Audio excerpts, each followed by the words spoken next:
E o texto que vocês têm aí na tela, para ser o que vocês acompanham, é João, capítulo 10, do verso 19 ao verso 29. Na realidade, isso começa no capítulo 10, com Jesus dizendo que ele é a porta, que uma maneira fácil da gente discernir quem é o ladrão espiritual que só quer roubar as ovelhas. Como acontece entre nós, meu Deus, a gente está lotado de ladrões espirituais que só querem roubar as ovelhas. Os mercenários que só querem se aproveitar do dinheiro que eles possam arrecadar das ovelhas. Como também o lobo, que vem para devorar mesmo, para acabar com a esperança, com a fé, com a perspectiva de confiança, para produzir a morte da confiança no coração dos traumatizados pela ação do lobo. E aí Jesus disse, olha, o critério para vocês verem quem é ver quem entra pela porta. Eu sou a porta. Vejam quem entra pela porta. Quem fica dentro dos parâmetros do Evangelho. Quem fica dentro dos parâmetros do Evangelho não é quem usa o nome Jesus, nem usa a expressão Evangelho. Não, é quem obedece. Tudo no reino de Deus, segundo Cristo Jesus, tem a ver com obediência ao Evangelho puro e simples de Jesus, sem complicação. Quem faz outra jornada, quer entrar por fora, diz que inventou uma coisa, que tem uma nova revelação, que Deus falou com ele, fuja, fuja. É mercenário, ou é ladrão, ou às vezes até o próprio lobo, com a sua constante enganação. Então, começa Jesus dizendo isso, aí dizendo que ele chama as ovelhas dele pelo nome, que ele tem uma relação pessoal com aqueles que são dele, e que essas ovelhas que são realmente dele não são suscetíveis ao engano do ladrão, do mercenário, e por isso não ficam à disposição da destruição do lobo, que come todas as esperanças e convicções de um indivíduo e o deixa só vazio de tudo. Jesus disse, as minhas ovelhas têm discernimento, as minhas ovelhas vão fugir disso tudo. Não vão seguir o mercenário, não vão seguir o enganador, aprenderão a fugir das vozes estranhas, dos estrangeiros em relação ao Evangelho, que são pessoas que parecem, falam o nome de Jesus, usam terminologias, e você que é uma ovelha que não parou para aprender a voz do pastor, embarca nesses enganos com uma facilidade extraordinária para depois se arrebentar todo e voltar todo carcomido, devorado, vazio, só pelanca, porque nada foi deixado em você. Por isso é longa, porque o trauma dessas experiências foram horrorosos mesmo. Então Jesus prossegue, estimulando as ovelhas para que observem os critérios, para não caírem nas mãos do ladrão, do salteador, do mercenário, para não darem nem ouvidos ao que eles dizem, para nem pararem para ouvir essa loucura, para não terem nem essa curiosidade. Vocês sabem quem são quem é a porta das ovelhas. Entrem por mim, ele diz, e encontrem pastagens e segurança absoluta. Experimentem a minha vida abundante. que é diferente da ação daquele que vem só para roubar, para matar, para destruir, e tira tudo. Ele diz: comigo, quem anda comigo, quem aprende a minha voz, quem ouve a minha voz, quem tem uma relação pessoal, que se deixa chamar pelo nome comigo, esse que entra, esse tem a chance de ter a vida abundante, que é prometida pelo bom pastor apenas para as suas ovelhas. Esses são cuidados, esses não são abandonados, largados, como acontece com aqueles que são pastoreados pelos mercenários, que só estão pensando em dinheiro. Se o dinheiro falta, eles vão embora, eles deixam. Na realidade, eles nunca estiveram interessados na sua vida, na sua existência, nas suas dores, nas suas tristezas, nas suas perdas, nas suas lágrimas, nunca tiveram interesse pessoal em você. Não sabem nem te chamar pelo nome, muito menos pelo nome da tua dor, ou o nome do teu coração, ou o nome íntimo do teu ser. Você sabe do que eu estou falando aqui. E você tem vivido abandonado em nome de Jesus, abandonado em nome do bom pastor, porque o mercenário, o ladrão, o lobo, eles não chegam se apresentando como mercenários, ladrões e lobos. Eles vêm todos em nome de Jesus. Eles vêm todos em nome do Evangelho. E tiram tudo, tudo, tudo. Não deixam nem as tuas unhas. Tiram tuas carnes, teus nervos, te devoram. Te deixam assim como você ficou, sem esperança para nada, desapontado com absolutamente tudo, zangado com Deus, como se ele tivesse te entregado nas mãos do ladrão, do mercenário e do lobo. Ao passo que o tempo todo Jesus usa verbos que dão responsabilidade às ovelhas. As ovelhas têm que olhar para a porta.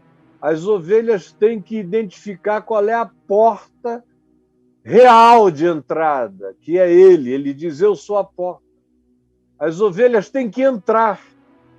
As ovelhas têm que não ouvir, não dar atenção às outras vozes. As ovelhas têm que escapar. As ovelhas têm que segui-lo. As ovelhas têm que se deixarem chamar pelo nome e têm que obedecer à convocação dessa pessoalidade de vínculo. Tudo isso vai criando responsabilidade em relação às ovelhas. Tem um lado dessa história toda que é pertinente às ovelhas, quando Jesus diz: mas as minhas ovelhas não lhes darão ouvir. As minhas ovelhas não lhes darão ouvidos, não os seguirão, porque elas me conhecem a mim, elas sabem a diferença entre o que eu sou, o que eu ensino, o meu caráter, a minha boa nova, a minha libertação e as outras vozes. E o que elas dizem é responsabilidade da ovelha aprender a fazer essa diferenciação. Tem coisas aqui que ficam por conta do pastor. Tem outras coisas que têm a ver com as ovelhas. O pastor, por exemplo, diz que as suas ovelhas, que conhecem a ele, essas mesmas ovelhas, ninguém vai arrebatá-las das suas mãos. Ninguém. Absolutamente ninguém vai tirá-las da mão dele. Não existe a possibilidade de que você, fazendo essa escolha, com lucidez, com consciência, sabendo que ele é ele, entrando pela porta do Evangelho, a porta da palavra, a porta do ensino de Jesus, seguindo só a ele, sem dar ouvidos a essa multidão de mercenários, de ladrões, de lobos que estão à volta, mas, ao contrário, seguindo exclusivamente ao pastor, sem titubeio, porque tem uma relação pessoal com ele, escolhendo isso. O que ele diz é: ninguém vai arrebatar você, em momento algum, em circunstância alguma, ninguém. Aí presta atenção aqui. O que está dito é que, no verso 19, por causa dessas palavras, bem como da última sequência de palavras, quando Jesus disse: por isso o Pai me ama, porque eu dou a minha vida para a reassumir. Isso é muito forte, eu dou a minha vida para a reassumir. Aí o pessoal da religião, os que estavam aqui, que eram de fato os mercenários, os ladrões, eram os que deixavam as ovelhas sem lã, sem pelo, sem unha, sem carne, sem nada. Tiravam tudo que podiam. E eles sabiam que era em relação a eles que Jesus estava dizendo esta palavra. Eles ouviram isso, foram se chocando ainda mais, com a perplexidade do que seria isso. Dou a minha vida para a reassumir. Ou ainda, ninguém tira a minha vida de mim, pelo contrário, eu espontaneamente a dou. E lembrando que esse pessoal que estava ouvindo, que era o pessoal do templo, estavam em estado de trama constante para ver como eles fariam para tirar a vida de Jesus. Aí Jesus diz na cara deles: ninguém tira a minha vida de mim.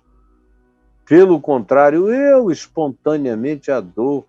Tenho autoridade para a entregar e também para reavê-la.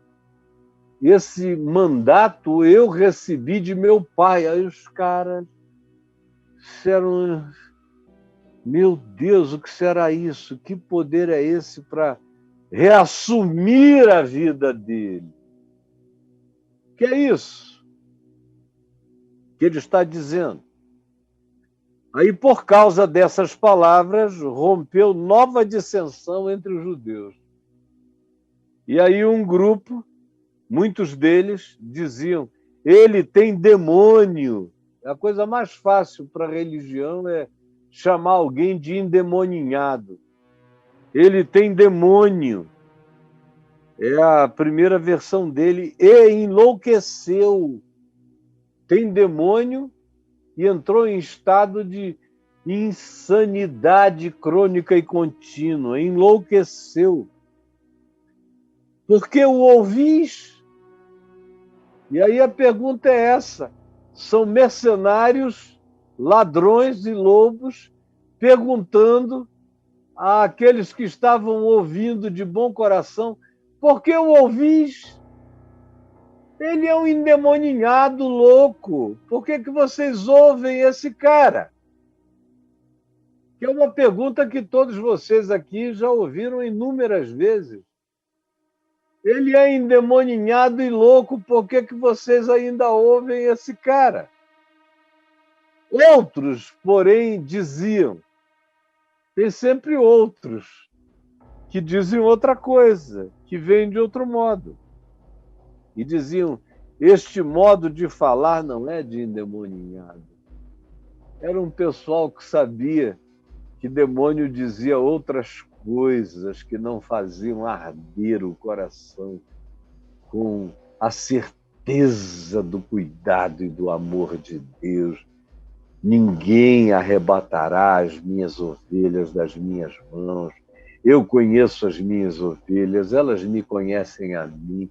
Eu as chamo pelos seus próprios nomes e elas me seguem.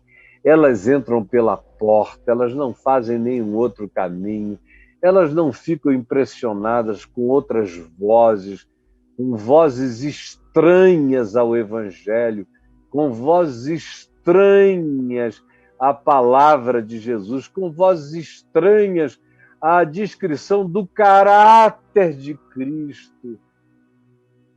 Aí tem um outro grupo que diz, não, esse modo de falar não é de endemoninhado.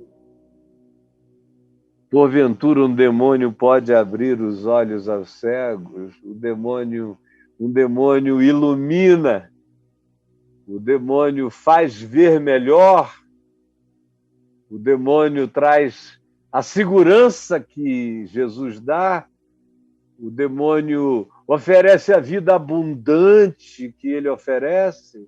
Não, esse modo de falar não é de endemoninhado.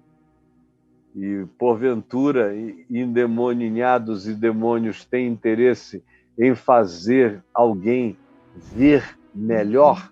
Ao contrário, eles querem fazer todo mundo deixar de ver, de enxergar, não olhar mais na direção da porta, não reconhecer o porteiro que diz entra, nem conhecer o pastor que chama pelos próprios nomes as suas próprias ovelhas.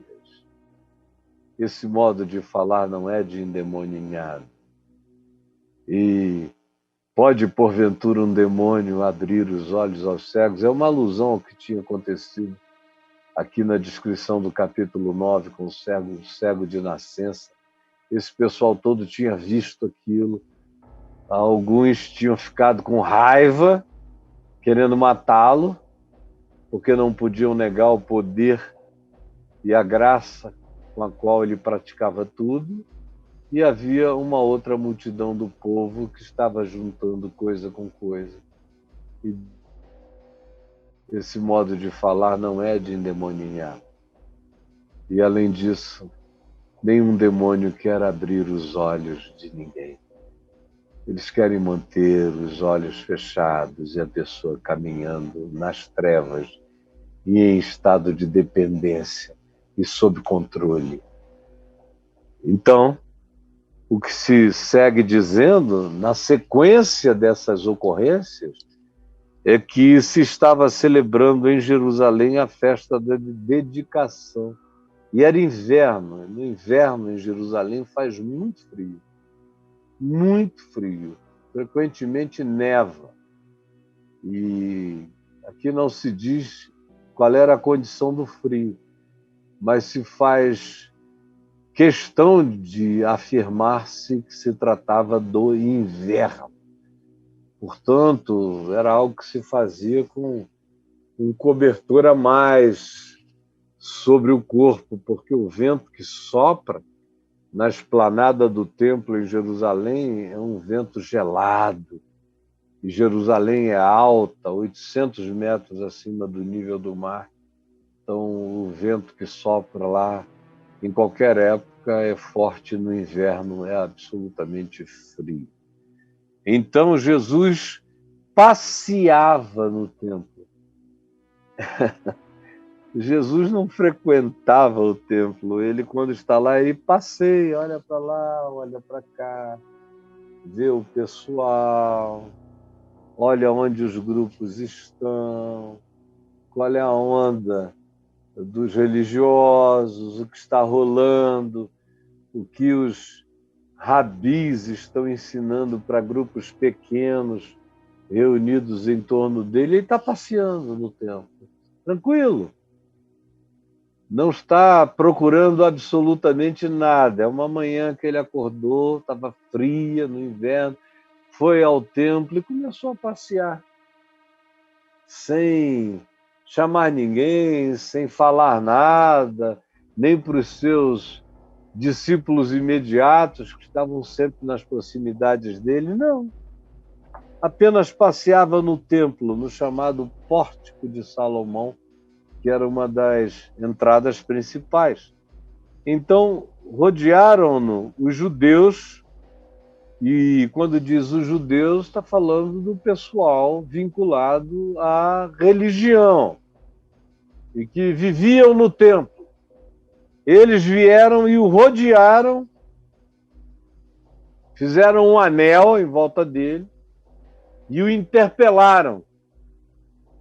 E olha só a interpelação. Até quando nos deixarás a mente em suspenso? Porque eles dizem, que negócio é esse, cara?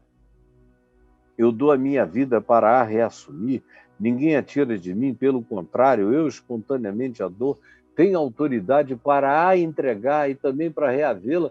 E eles estavam pretendendo matar Jesus. Aí olharam para isso e disseram, que negócio é esse? Até quando tu deixarás as nossas mentes em suspenso? O que é isso que tu estás falando? Que tu estás ensinando? Se tu és o Cristo, dize-o francamente, o que é isso? E a religião entra em crise quando o evangelho é pregado e os discípulos entendem a linguagem de Jesus e as suas metáforas. Mas quem está com o coração bloqueado não entende nada. Parece que são pessoas que ficaram absolutamente obturadas em toda a sua cognitividade, não conseguem perceber o óbvio. Os simples entendem, mas os eruditos, os acadêmicos, os religiosos, os fanáticos, especialmente, não entendem nada. E aí, até quando nos deixarás a mente em suspenso? Se tu és o Cristo, dize-nos francamente. Mostra a tua carteira de identidade de Cristo. Essa carteirinha da ordem dos pastores com carimbo. Este é Jesus o Cristo. E tem autorização nossa para andar por aí. Era isso que eles queriam. Um Cristo que se submetesse a eles, que achasse que eles e as autoridades do templo eram o máximo. E Jesus nunca os procurou, nunca os indagou, nunca se interessou pelo que diziam ou pensavam, nunca, nunca. Jesus estava ali falando com gente, com povo, não com essas pessoas que se colocavam acima da categoria de gente. Esses donos da verdade, esses semideuses da religião, Jesus nunca os procurou, sempre viveu na marginalidade, cresceu em Nazaré, botou sua base em Cafarnaum, no meio dos gentios, dos angustiados, dos oprimidos, dos aflitos, dos perdidos, dos culpados. É aí que ele fica o tempo todo, e quando ele vem para Jerusalém, ele é uma perturbação o tempo todo, porque se ele cura, isso é uma angústia para os religiosos. Se ele diz uma palavra sobre iluminação espiritual, essa é uma perturbação para os religiosos. Se ele convida a andarem com ele, porque ele é o bom pastor, quem quiser ser dele, entrar pela porta que é ele mesmo e obedecerem ao evangelho e a saberem que nada nem ninguém os arrebatará da sua mão e que ele tem o poder de fazer isso porque ele tem o poder de dar a vida e depois chamá-la de volta para si mesmo. Esse é o poder da ressurreição. Aí eles vêm e dizem, fala francamente.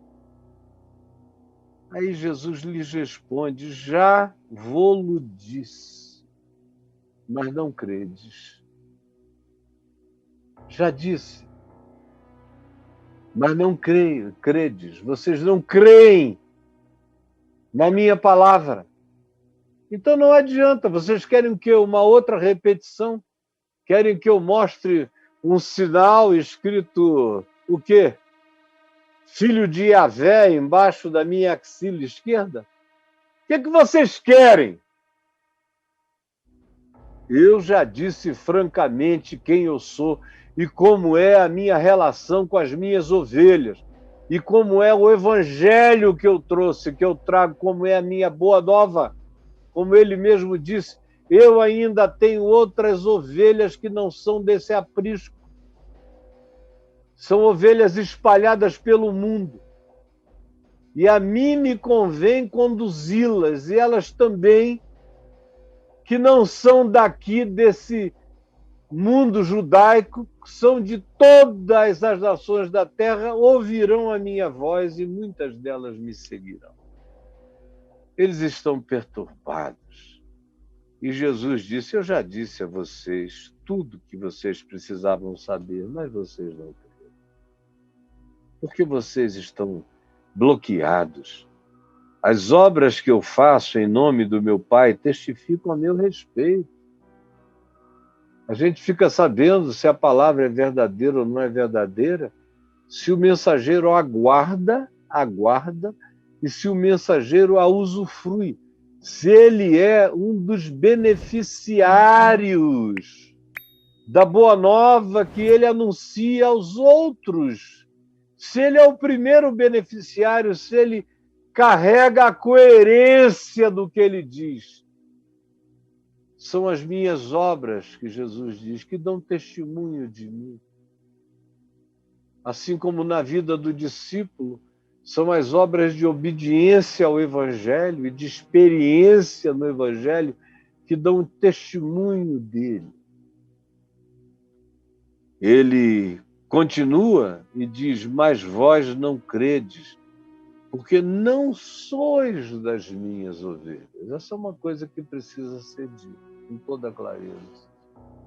Aqui mesmo no capítulo 8, Jesus disse, vocês não me entendem porque vocês não compreendem a minha linguagem. Ele disse que tem um nível de percepção cognitiva que só tem aqueles que são suas ovelhas. Os que não são suas ovelhas, os que não deram esse passo de entrega, não entendem nada, não compreendem. E não é uma questão de não serem inteligentes ou não terem cultura. É que o Evangelho, como Paulo diz, se discerne espiritualmente. O Evangelho se discerne espiritualmente. Não é segundo a carne, nem segundo a cerebração. Porque a palavra de Deus, o Evangelho de Deus, é loucura para os que se perdem.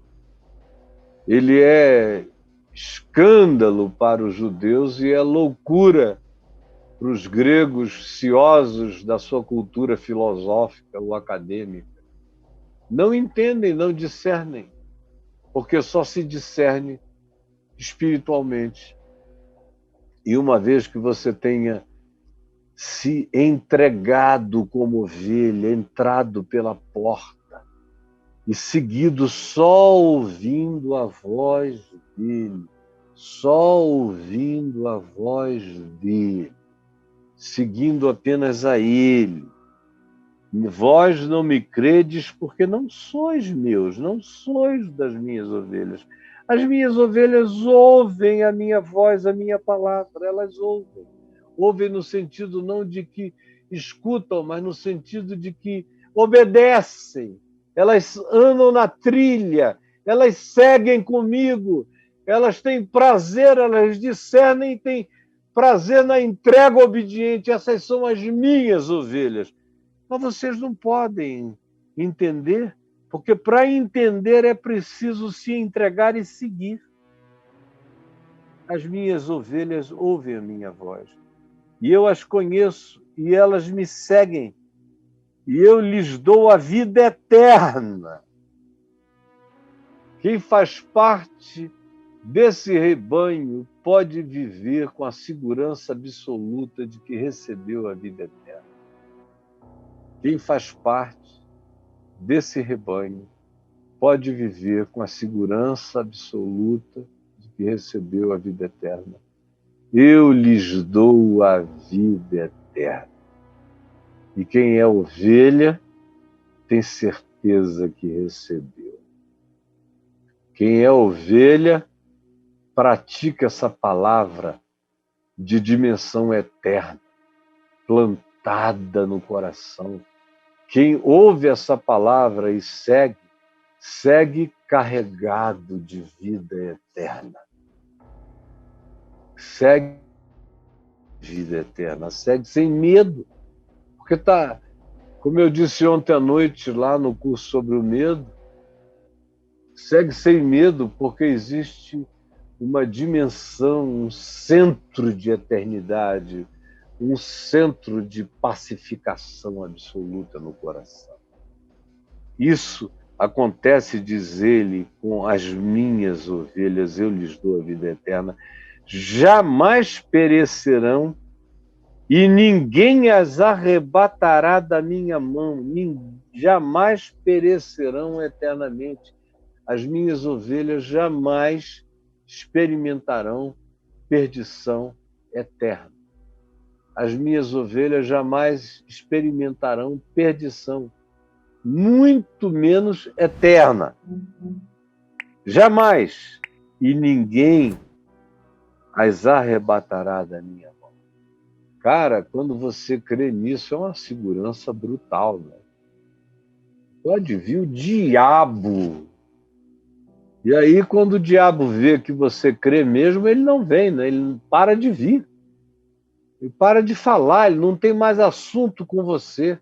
Vai ficando cada vez mais sem assunto. No máximo, ele fica procurando ocasião própria.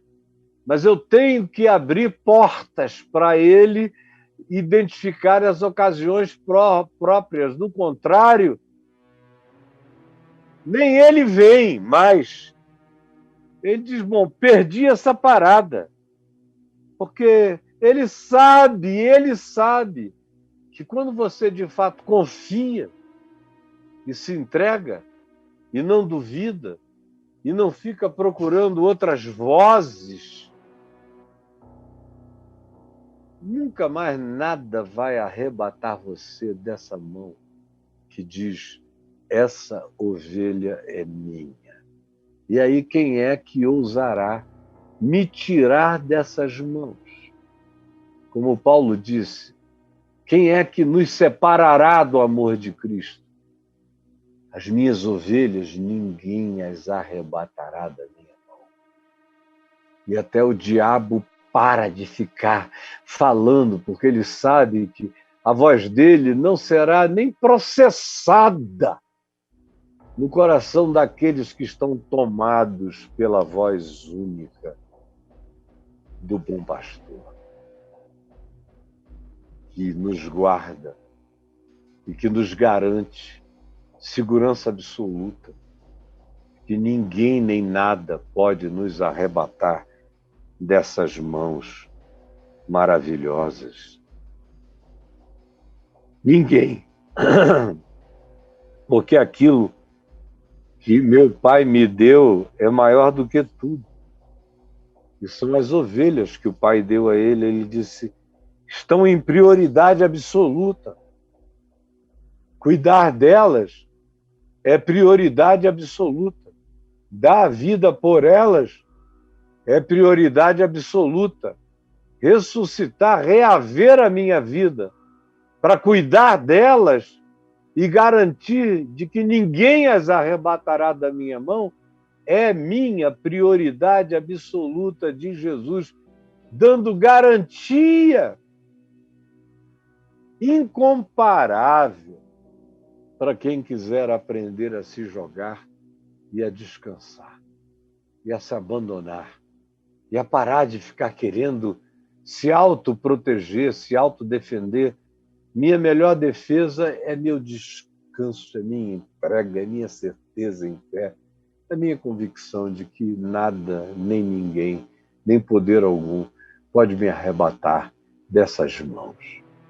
Que diz, o que o Pai me deu é maior do que tudo. É maravilhoso.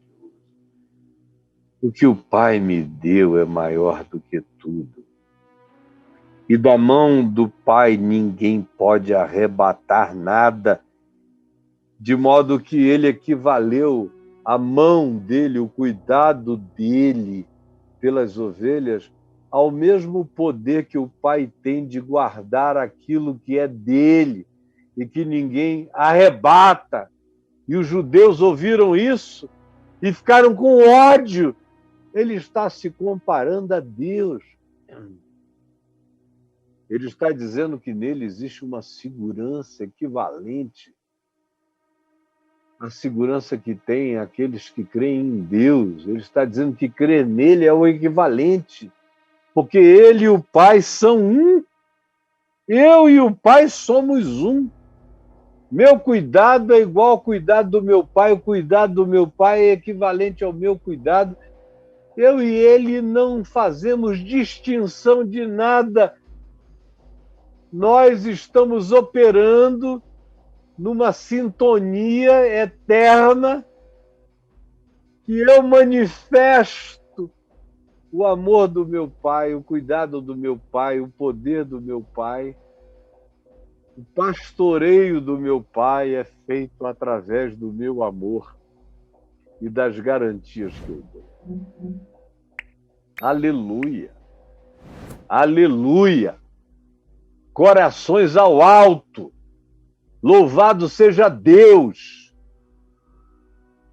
Quem me dera vocês todos crescem nisso hoje, aqui e agora, porque se isso acontecesse, a segurança que se instalaria no coração pela fé seria solucionadora de tudo que vocês carregam como fruto do medo, da dúvida, da angústia e de qualquer coisa que se relacione à relatividade que ainda habita o coração de muitos que não tomaram posse dessa certeza total de que eu estou guardado numa dimensão em que não há diabo, nem demônio, nem coisas do presente, nem do porvir, nem altura, nem profundidade, nem qualquer criatura que apareça.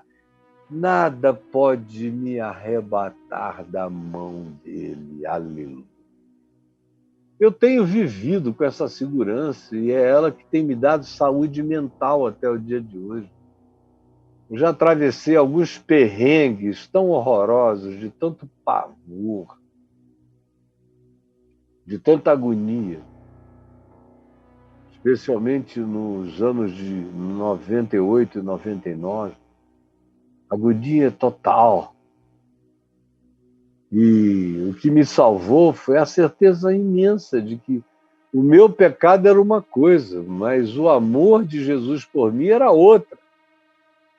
E que, independentemente do meu pecado, não havia demônio que me separasse das mãos dele.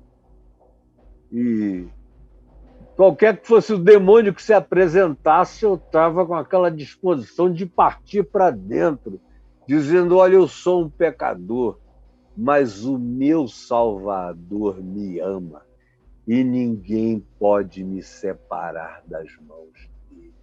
Nem nos dias mais angustiosos da minha vida eu continuo a experimentar essa angústia sem medo de ter me desvinculado dele. Eu estou vinculado a ele, porque ele é que me dá a garantia de que ele está vinculado a mim. A garantia não é a minha mão agarrando a ele, a garantia é a mão dele, não abrindo mão de mim, jamais, nem de você. Essa é a segurança que pode nos manter em estado de saúde mental nos dias e nas horas e nas travessias mais perturbadoras da nossa existência. Então, novamente, os judeus pegaram em pedras para lhe apedrejar. Jesus, todavia, lhes disse: tenho-vos mostrado muitas obras boas da parte do Pai. Por qual delas me apedrejais? Eu adoro essa santa ironia de Jesus. Mas eu vim aqui hoje falar com você sobre essa segurança total. Aquele que o Pai me deu é maior do que tudo.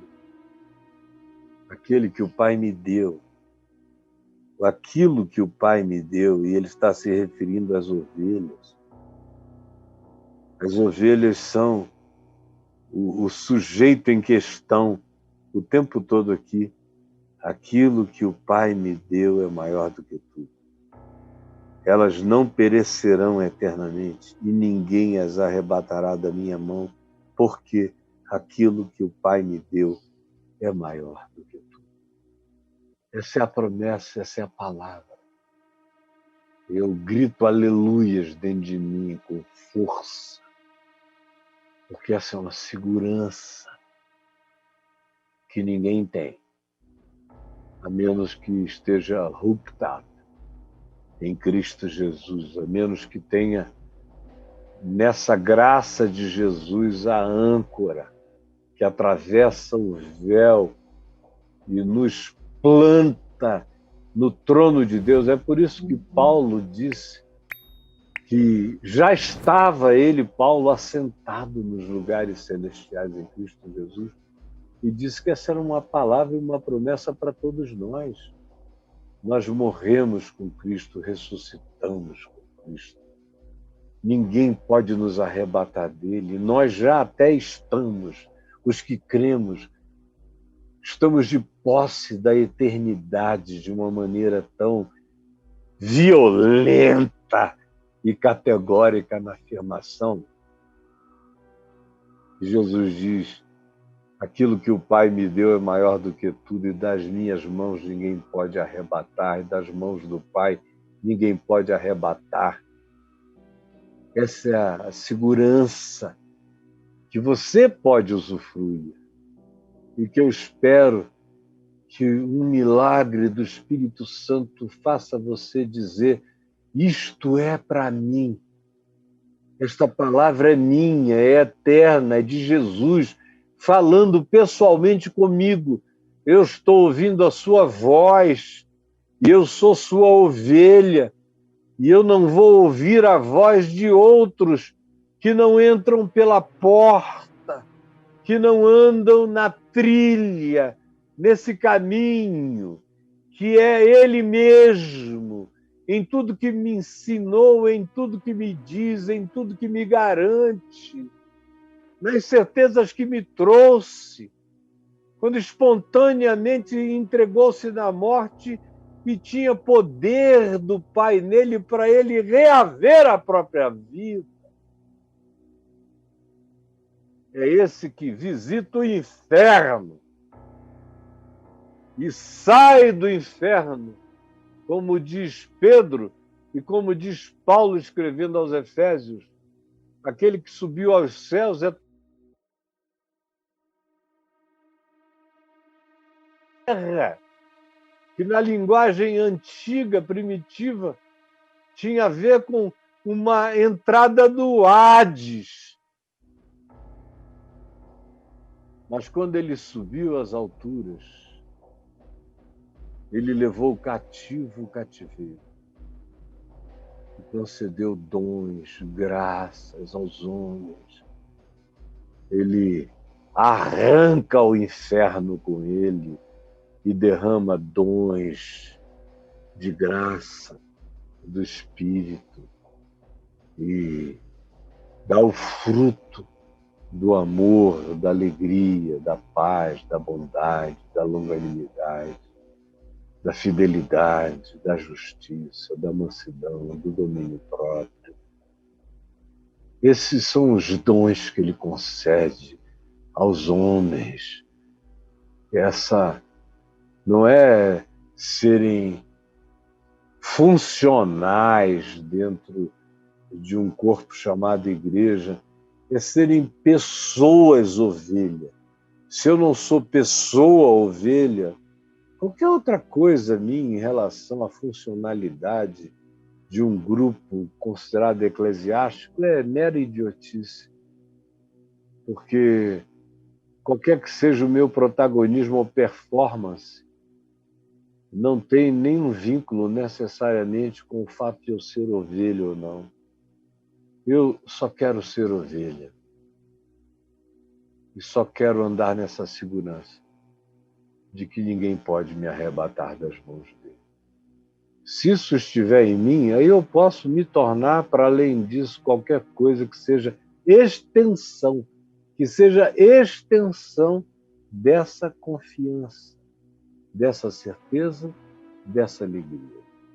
E que tu, Jesus, plantes essa palavra no coração de quem a acolheu com fé, porque seja tua ovelha. É o que eu te imploro. Em teu nome, Jesus. Amém e amém.